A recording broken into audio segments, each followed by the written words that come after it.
Hey, in this video we are going to learn how to use DeepSeek AI in dark mode. First, you have to open your DeepSeek app.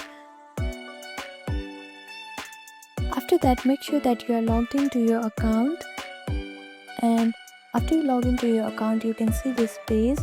Here on the top left corner, you can see this double line. Click on it. Now on the bottom, you can see your profile here. Click on your profile. Now it will open settings, and here you can see this color scheme. It is set as system by default.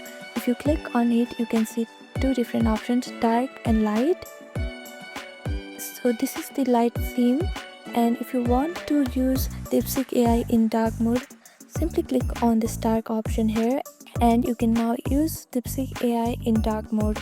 So this is how you can change your theme in DeepSeek AI. Thank you for watching this video. Please do not forget to like, share and subscribe to our channel, and comment down below if you have any queries. Thank you.